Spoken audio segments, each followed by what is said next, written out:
आज हमारे पास बहुत लंबे समय के पश्चात लेसन नंबर 7 की नेक्स्ट वीडियो, जिसमें हम टॉपिक पढ़ने जा रहे हैं चुंबकीय क्षेत्र में धारावाही चालक तार पर बल। स्टूडेंट्स, इसके पहले तक की वीडियो में हमने आवेश के बारे में पढ़ा था कि आवेश जब चुंबकीय क्षेत्र में गतिमान होता है तो उस पर लगने वाला बल F equal to Q B B sine theta हमें प्राप्त होता है। स्टूडेंट्स, जो बात मैं आपको बोलने वाला हूं उसको थोड़ा ध्यान से सुनिएगा, ध्यान से समझिएगा। हमारी इस लाइव क्लास में आप एक चीज का ध्यान रखिए, हमने अभी तक इस लेसन नंबर 7 में जो पढ़ा है वो आवेश से संबंधित था। अब हमारे पास चालक छड़ या चालक तार या धारावाही तार से संबंधित घटनाओं का हम यहां अब अध्ययन करेंगे, जिसमें आज की हमारी इस वीडियो में, जो कि बहुत लंबे समय पश्चात आपको मैं लेके आ रहा हूं, यहां पर हमारे पास है कि एक धारावाही तार हमारे पास है, एक चालक तार हमारे पास है जो चुंबकीय क्षेत्र में रखा गया है, जिस पर लगने वाले बल का सूत्र आपको व्युत्पन्न करना है। स्टूडेंट्स, अभी तक हमने हमारी जो वीडियो देखी है, हमने हमारी वीडियो पढ़ी है, आप उसमें इस चीज को देख चुके, पढ़ चुके कि हमने आवेश के बारे में अध्ययन किया है, Q V B sine theta, जो कि बल का मान हमें प्राप्त हुआ था जब एक आवेश चुंबकीय क्षेत्र में v वेग से गतिमान होता है तो उस पर लगने वाला बल F equal to Q V B sine theta हमें प्राप्त होता है। आज हमारे पास है चालक छड़। देखिए, हम आते हैं सबसे पहले इसके चित्र पे। स्टूडेंट्स, हमने ये कहा ये हमारे पास है चुंबकीय क्षेत्र, ठीक है स्टूडेंट्स, ये एक समान चुंबकीय क्षेत्र रेखाएं हैं, क्योंकि मैंने इन चुंबकीय क्षेत्र रेखाओं को परस्पर समांतर बनाया है, जिनके मध्य की दूरी एक समान बनी हुई है। इसमें एक चालक छड़ है स्टूडेंट्स, यह आप इसका नाम बोल सकते हैं,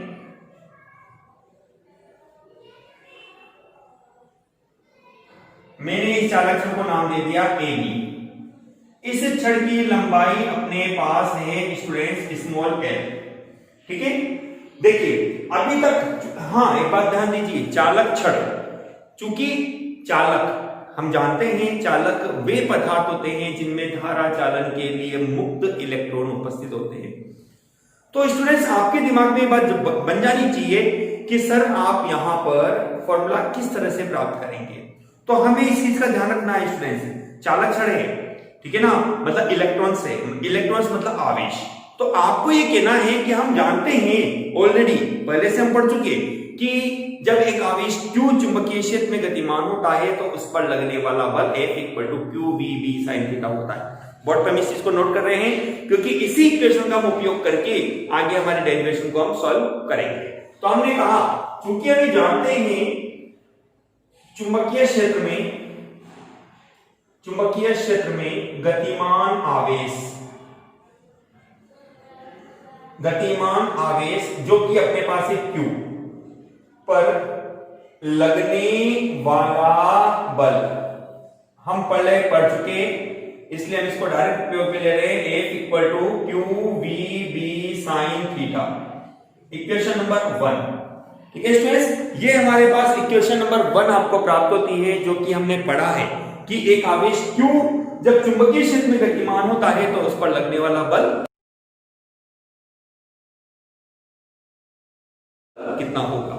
अब हमारा आज का जो टॉपिक है चुंबकीय क्षेत्र में धारावाही चालक पर बल, ठीक है स्टूडेंट्स। सबसे पहले तो देखिए धारा उत्पन्न कैसे होगी, धारा को आप कैसे लाओगे इस इक्वेशन में। देखो, चालक छड़ है ए बी, हम जानते हैं चालक छड़ में इलेक्ट्रॉन की उपस्थिति है। जब आपने चुंबकीय क्षेत्र में इस छड़ को रखा तो स्टूडेंट्स इलेक्ट्रॉन जो होते हैं, क्योंकि चालक है इलेक्ट्रॉन्स होंगे, इलेक्ट्रॉन एक भाग से दूसरे भाग की ओर पलायन करेंगे। आप किसी एक भाग को ये कह दीजिए कि इलेक्ट्रॉन इस भाग से इस भाग की ओर जा रहा है या इस भाग से इस भाग की ओर जाता है। जहां से, जैसे सपोज मैंने ये कहा कि इलेक्ट्रॉन जो है वो ए भाग से बी भाग की ओर जा रहा है, तो जिस भाग से इलेक्ट्रॉन जा रहा है, अर्थात ये इलेक्ट्रॉन डोनेट कर रहा है, तो ये तो धनावेशित हो जाता है, और जिस भाग की ओर इलेक्ट्रॉन जा रहा है बी, वो हो जाता है नेगेटिव, ठीक है। जिसके फलस्वरूप हम कह सकते हैं कि इस चालक छड़ में इलेक्ट्रॉनों के स्थानांतरण के फलस्वरूप धारा प्रवाह होती है। ठीक है, तो हमें इस चालक छड़ के लिए इस जो इलेक्ट्रॉन्स इसमें गतिमान हो रहे हैं उन पर लगने वाले बल अर्थात कुल धारावाही चालक पर लगने वाला बल हमें ज्ञात करना है। तो स्टूडेंट्स, हमने हमारी पहले की वीडियो में लेसन नंबर 5 में भी हमने विद्युत धारा से संबंधित कुछ घटनाओं को पढ़ा था। उन्हीं पॉइंटों को हम यहां लाकर इस इक्वेशन में हम शामिल करेंगे। देखो, दोबारा से मेरी बात को सुनिएगा। जो स्टूडेंट लेट जुड़ रहे हैं अपने पास क्लास में, मैंने ये कहा कि चालक छड़ से इलेक्ट्रॉनों का स्थानांतरण होता है। चालक छड़ में इलेक्ट्रॉनों का स्थानांतरण हो रहा है। ठीक है, ये स्थानांतरण होता है किस वेग से? कौन सा वेग होगा? जल्दी से जवाब दीजिए आप, कौन सा वेग बनेगा? बिल्कुल, आपके पास जो वेग बनेगा वो होगा अपवाह वेग, वीडी। ठीक है स्टूडेंट्स, क्योंकि हम जानते हैं, हमने पढ़ा था लेसन नंबर 5 में पहले भी कि जब इलेक्ट्रॉन्स या आवेश बाह्य विद्युत क्षेत्र की उपस्थिति में होता है तो इलेक्ट्रॉन्स या आवेश एक निश्चित वेग प्राप्त करते हैं और उस वेग को हमने अपवाह वेग नाम दिया था। वही घटना यहां पर कि आपने ये कहा कि जब आवेश चुंबकीय क्षेत्र में उपस्थित है, गतिमान है, तो उसका जो वेग बनेगा वो हम अपवाह वेग के रूप में कैलकुलेट करेंगे। तो हमने सबसे पहले कहा कि यदि हमारे पास चालक छड़ के प्रति एकांक आयतन में मुक्त इलेक्ट्रॉन की संख्या अर्थात अपने पास बनती है घनत्व, हमने ये मान लिया स्टूडेंट स्मॉल n है। तो मुझे ये पता करना है कि इस चालक छड़ में कुल इलेक्ट्रॉन्स कितने होंगे। तो मैंने कहा इसलिए इलेक्ट्रॉन्स की संख्या या आवेश की संख्या अपन कह सकते हैं कैपिटल N बराबर होगा आयतन किसका? छड़ का। मैं लिख देता हूं यहां पे छड़ का आयतन इंटू घनत्व। ओके स्टूडेंट्स, चलिए, आप भली बात जानते हो छड़ का आयतन, आपने लंबाई मानी है L और इसका अनुप्रस्थ काट क्षेत्रफल हम मान सकते हैं कैपिटल A के रूप में।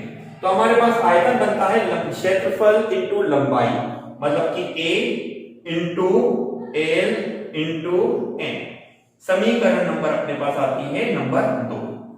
इसलिए कुल आवेश कितना होगा वो निकालते हैं हम। कुल आवेश Q बराबर, आवेशों के क्वांटीकरण से हम जानते हैं Q बराबर होता है NE। हमने इसको नंबर दिया समीकरण नंबर 3। हम आते हैं समीकरण 2 व 3 से।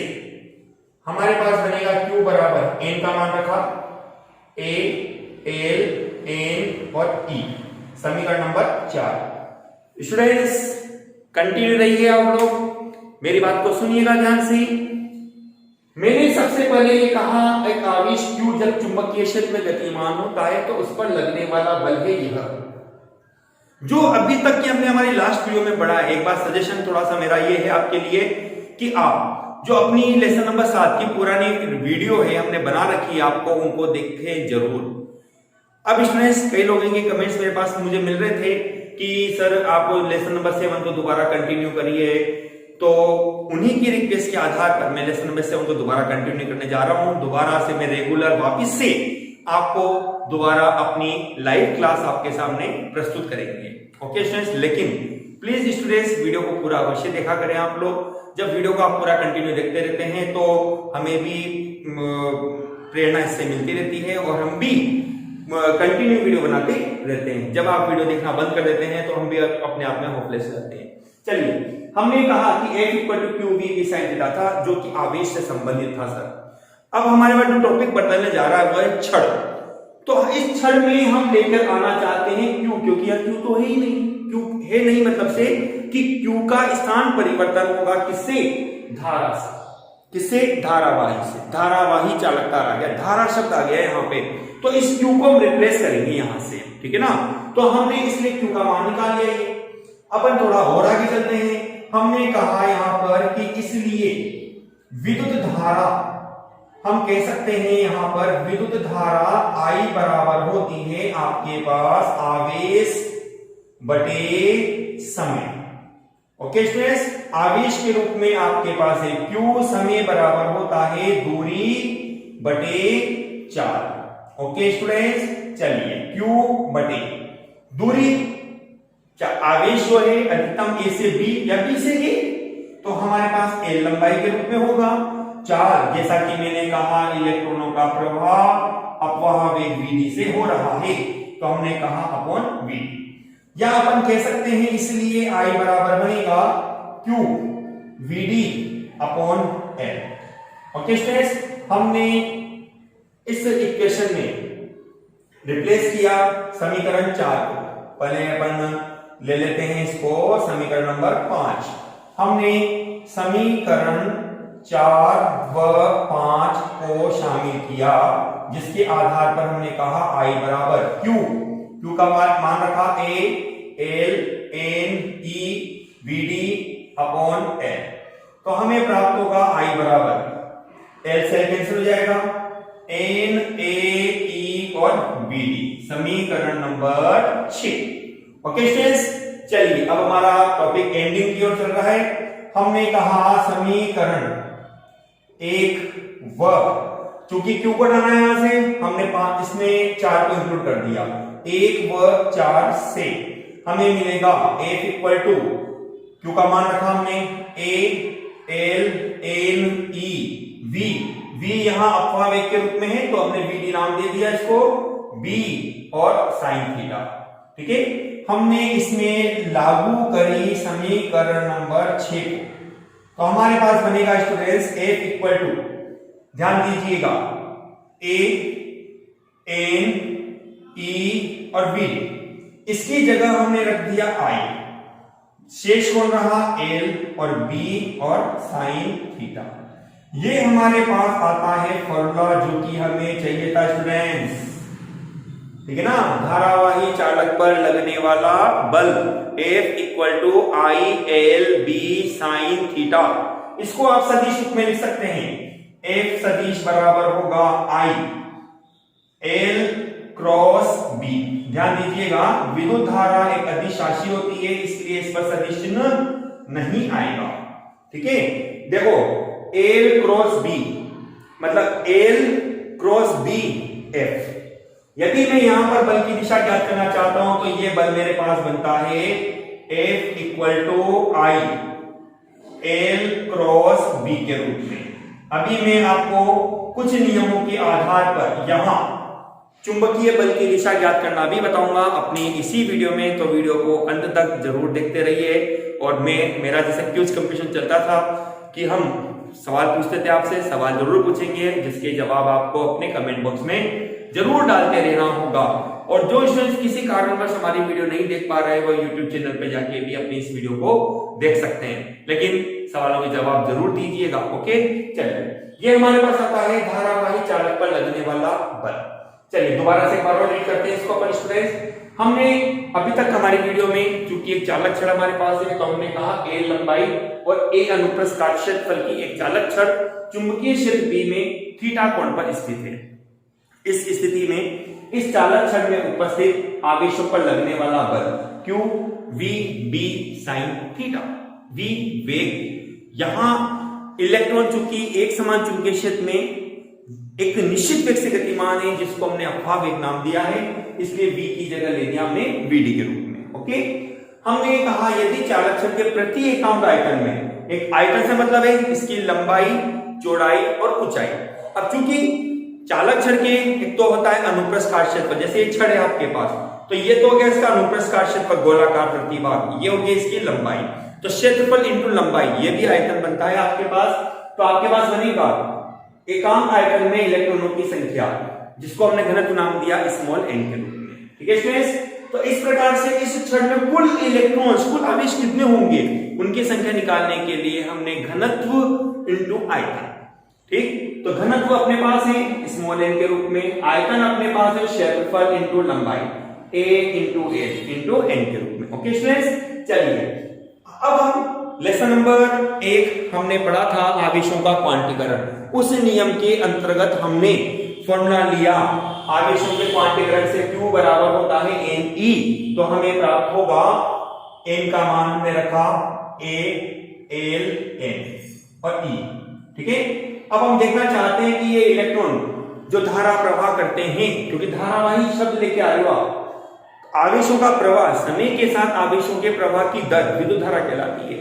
तो आपको यहां पर धारावाही चालक पर लगने वाले बल में आपको I को इंटर करवाना है इसमें।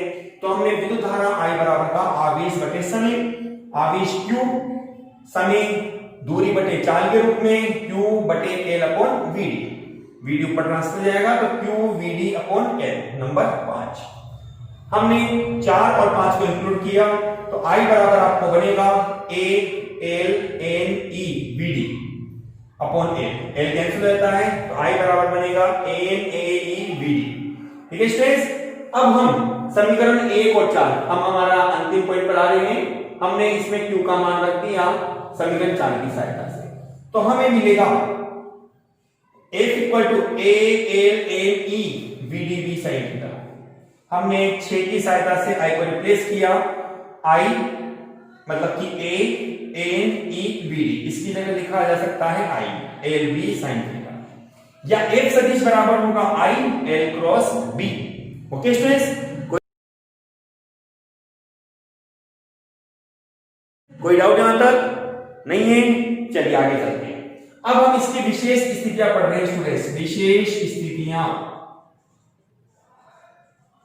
विशेष स्थितियों में हमारे पास सबसे नंबर 1 स्थिति है, यदि हमने ये कहा थीटा इक्वल टू 0 डिग्री, तो हम जानते हैं साइन 0 डिग्री, साइन 0 डिग्री बराबर 0, इसलिए हमने समीकरण 7 का यहां उपयोग किया। समीकरण 7 से हमने कहा F मिनिमम बराबर होगा 0। ठीक है, नंबर 2 केस के रूप में अपन ने कहा यदि थीटा इक्वल टू 90 डिग्री, तो आपको बनता है साइन 90 डिग्री बराबर 1 होता है, इसलिए समीकरण 7 से आपको मिलेगा F मैक्सिमम बराबर होगा I L और B। ठीक है स्टूडेंट्स, ये वैल्यू आपको सबसे अधिकतम प्राप्त होती है। न्यूनतम वैल्यू के रूप में थीटा इक्वल टू 0 जब आप रखते हो तो आपको यह न्यूनतम वैल्यू प्राप्त होती है, जिसकी अवस्था में लगने वाले बल का मान सबसे न्यूनतम होगी। ये साम्य अवस्था को भी प्रदर्शित करती है और ऐसी स्थिति में चालक छड़ स्थिर होगी। यहां कह देते हैं कि अतः चालक छड़ स्थिर होगी। ठीक है, और यहां पर क्या होगी, रोटेट रहेगी, घूर्णन करेगी यहां पे। ठीक है, तो इस तरह से स्टूडेंट्स हमने ये धारावाही चालक तार पर लगने वाला बल पढ़ा जब चालक छड़ को आपने चुंबकीय क्षेत्र में रखा। ठीक है, देखिए स्टूडेंट्स, इसमें अपने पास 2 बलों का यहां उपयोग किया जाएगा। विशेष पॉइंट ध्यान रखिएगा मेरा, यहां पर 2 पॉइंटों के बारे में मैं आपको बताना चाहता हूं। आप एक बार इसको दोबारा ध्यान दे लीजिए, आप एक बार इसको नोटिस कर लीजिए, क्योंकि मुझे इसको मिटाना होगा। इसको पढ़ लीजिए आप दोबारा से एक बार ढंग से, या इसका आप स्क्रीनशॉट ले लीजिए स्टूडेंट्स, जल्दी से, थोड़ा स्पीड से आप रिप्लाई करते रहिए कमेंट बॉक्स में स्क्रीनशॉट का कि आपने ले लिया है या नहीं लिया है। जल्दी से आप जवाब दीजिए। और मेरा आज का क्यूज के क्वेश्चन का भी ध्यान रखिएगा। मैं आज के क्यूज के क्वेश्चन आपसे पूछूंगा, जवाब भी आपको अपने कमेंट बॉक्स में, यूट्यूब पे जब ये अपलोड हो जाती है वीडियो, तब आपको कमेंट बॉक्स में डालना भी है, और साथ के साथ आप लाइव क्लास में भी इसके तुरंत जवाब देते चले जाइएगा। ओके स्टूडेंट्स, और जो स्टूडेंट्स किसी कारणवश वीडियो नहीं देख पाए तो उनको आप लिंक शेयर जरूर करिए और कोशिश करिए वीडियो में अधिक से अधिक स्टूडेंट्स जुड़े, ताकि इस लॉकडाउन के दौरान वो ज्यादा से ज्यादा फायदा उठा सके। लेसन नंबर 7 एक थ्योरेटिकल न होकर मैथमेटिकल चैप्टर ज्यादा है, इसको आप जितना ज्यादा लिख कर याद करोगे उतना बेनिफिट आपके लिए होगा। चलिए स्टूडेंट्स, का स्क्रीनशॉट ले लिया आपने सभी ने? ओके स्टूडेंट्स, चलिए अब हमने ये टॉपिक यहाँ पर फिनिश किया जो कि हमारा मेन उद्देश्य था। अब हम यहाँ पर आपको इस धारावाही चालक पर लगने वाले बल की दिशा ज्ञात करने के 2 नियम बताते हैं।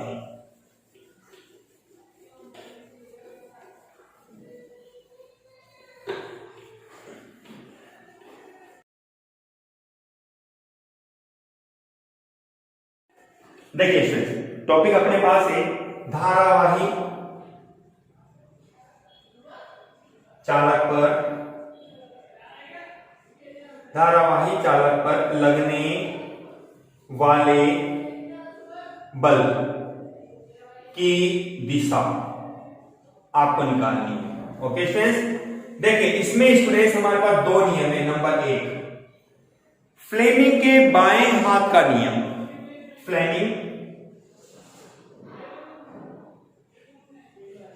फ्लेमिंग के बाएं हाथ का नियम, बाएं हाथ का नियम। देखिए फ्लेमिंग के बाएं हाथ के नियम को आपको यहां पर पढ़ना है, जिसमें बायां हाथ आपके पास जो बायां हाथ बनता है वो आपका है लेफ्ट हैंड, उल्टा हाथ। ठीक है, मैं बोर्ड पे नॉर्मल चित्र बनाता हूं, ड्राइंग मेरी इतनी अच्छी है नहीं, फिर भी आप ध्यान दीजिएगा। ये इस तरह से आपके पास है, ये आपके पास स्टूडेंट से अंगूठा। ठीक है, अंगूठे के पास वाली जो अंगुली आपके पास कहलाती है, ये कहलाती है तर्जनी अंगुली, और यह अंगुली आपके पास है मध्यमा। ठीक है, तो फ्लेमिंग कहता है यदि बाएं हाथ के अंगूठे, तर्जनी और मध्यमा तीनों को इस तरह से व्यवस्थित किया जाए या फैलाया जाए कि तीनों परस्पर लंबवत है। लंबवत का मतलब है ये इसके साथ 90 डिग्री का कोण, ये इसके साथ 90 डिग्री का कोण, और ये इसके साथ 90 डिग्री का कोण। तो ऐसी परिस्थिति में स्टूडेंट्स हम ये कहते हैं कि जो तर्जनी अंगुली है वह, ये तर्जनी अंगुली, ये स्टूडेंट्स आपके पास, में दूसरे कलर पेन का यूज कर लेता हूं। तर्जनी अंगुली जो आपके पास है चुंबकीय क्षेत्र की दिशा को व्यक्त करती है। मध्यमा जो आपके पास बनेगी, यह आपके पास धारा की दिशा को व्यक्त करती है। तो आपके पास अंगूठा जो होगा, यह आपके पास चुंबकीय बल की दिशा को व्यक्त करेगा। इसकी दिशा को, चुंबकीय बल की दिशा को यह व्यक्त करेगा। ओके स्टूडेंट्स, आप इसको यूं भी याद रख सकते हो। देखो सुनिएगा, अंगूठा, तर्जनी और मध्यमा, हमने तीनों उंगलियों को परस्पर लंबवत रखा। तो ऐसी परिस्थिति में तर्जनी अंगुली चुंबकीय क्षेत्र की दिशा को, मध्यमा धारा की दिशा को व्यक्त करती है, तो अंगूठा चुंबकीय बल की दिशा को व्यक्त करेगा। यदि इसमें मैं इसको उल्टा कर देता हूं यूं, तो ये दिशा अपोजिट हो गई। ये जो इधर की दिशा वो इधर चली जाती है, left to right, right to left, इसी रूप में डायरेक्शन चेंज होती है यहाँ पे। इसको याद रखने की ट्रिक मैं आपको बताता हूं। अंगूठा सबसे बड़ा मेंबर मुखिया होता है फादर में से एफ ले लो आप। देखो इधर अंगूठे में से अपन ने लिया फादर, FATHER फादर, जिसमें से अपन ने लिया एफ। तर्जनी में अपने पास बनाया अपन ने मदर को, ठीक है, जिसमें से अपन ने लिया एम। मध्यमा जिसमें से अपन ने लिया CHILD चाइल्ड, जिसमें से लिया अपन ने सी को। देखिए फादर में से अपने पास बन जाएगा, एफ से बन जाएगा फोर्स, एम से अपने पास बन जाएगा मैग्नेटिक फील्ड, सी से अपने पास बन जाएगा करंट। आप याद रख सकते हो इसको नियम के अनुसार, फादर मदर और चाइल्ड के रूप में।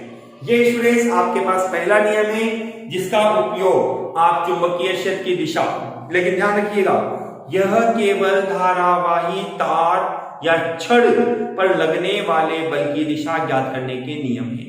ओके स्टूडेंट्स, हमने हमारी पहले वीडियो में जो आवेश गतिमान होता है उसके आधार पे भी बल की दिशा ज्ञात करने के नियम बताए हैं। इसीलिए मैं आपको बार बार बोल रहा हूं, अपनी पुरानी वीडियो को भी आप जरूर देखिए। अब कल से रेगुलर हम लेसन नंबर 7 और आगामी चैप्टर की वीडियो जरूर डालेंगे आपको, आप कंटिन्यू जरूर देखते रहिए। ये तो सिर्फ पहला वीडियो है, पहला पॉइंट है, पहला नियम है, जिसको अभी आपने,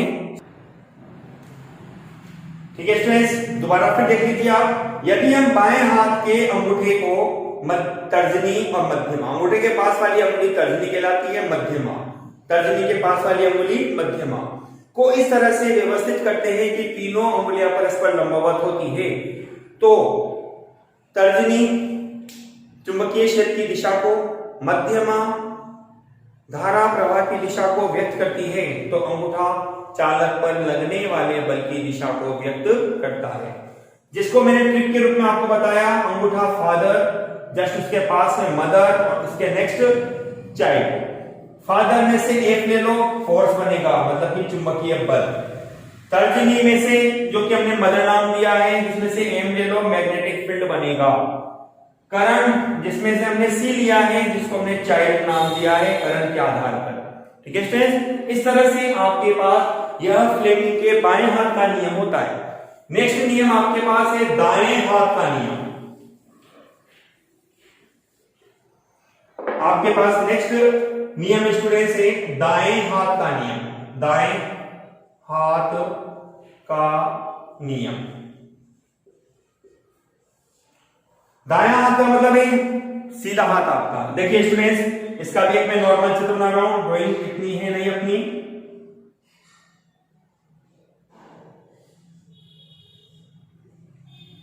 देखिए, ये तो है आपके पास अंगूठा,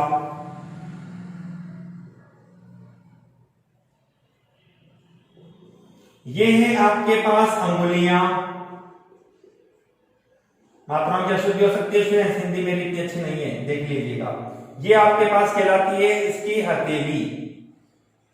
ठीक है स्टूडेंट्स, देखिएगा, यदि मैं नियम कहता है, दाएं हाथ का नियम कहता है, यदि दाहिने हाथ को इस तरह से फैलाया जाता है कि फैली हुई अंगुलियां चुंबकीय क्षेत्र की दिशा में, ये फैली हुई अंगुलियां जो है वह चुंबकीय क्षेत्र की दिशा में, तथा अंगूठा जो है वो आपके पास धारा की दिशा में होता है, तो हथेली को जिस दिशा में घुमाया जाएगा, हथेली को जिस दिशा में घुमाया जाएगा, वह आपके पास चुंबकीय बल की दिशा को व्यक्त करेगी।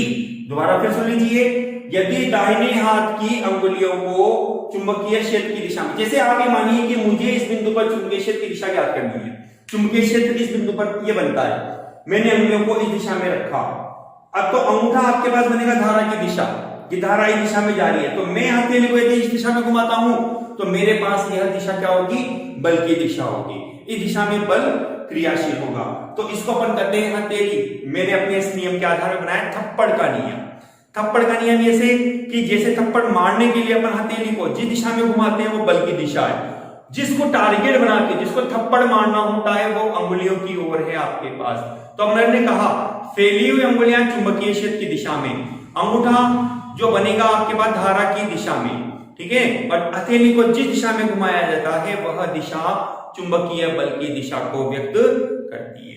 ओके स्टूडेंट्स, आई होप आपको यह वीडियो अच्छी लगी होगी, आपने दोनों नियमों को अच्छे से समझा होगा और हमने जो टॉपिक आज आपको पढ़ाया है उसको आपने अच्छी तरह से समझा होगा, अपने नोटबुक में नोट भी किया होगा। ठीक है, चलिए अब मैं आज अपने क्यूज में कुछ सवालों को आपसे पूछूंगा जिसका जवाब आपको हमारी इस वीडियो में जरूर देना है। और दूसरी बात यह, कमेंट जरूर करें। जो स्टूडेंट कमेंट कर रहे हैं मुझे लगेगा कि इन स्टूडेंट्स ने हमारी इस वीडियो को पूरा देखा है। ओके स्टूडेंट्स, पहला सवाल हमारे पास है, गतिमान आवेश पर बल कितना होगा? आपको फॉर्मूला देना है इसका। गतिमान आवेश पर लगने वाला बल का सूत्र लिखो। नंबर 2 पॉइंट आपके पास है स्टूडेंट्स, ठीक है ना। नंबर 2 सवाल के रूप में आपके पास बनेगा, ध्यान से सुनिएगा। नंबर 2 सवाल आपके पास है कि फ्लेमिंग के बाएं हाथ का नियम, फ्लेमिंग के बाएं हाथ का नियम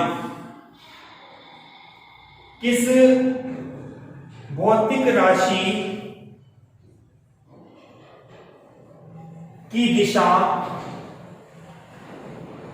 ज्ञात करने में उपयोग में लिया जाता है। ठीक है स्टूडेंट्स, अगला सवाल अपने पास स्टूडेंट्स है, अगला सवाल अपने पास स्टूडेंट बन रहा है कि अपने पास जो बायो सावर्ट का नियम है, या यूं कह दीजिए धारावाही तार पर स्थित बिंदु पर चुंबकीय क्षेत्र कितना होगा। ठीक है स्टूडेंट्स, नंबर 4 अपने पास है, यदि आवेश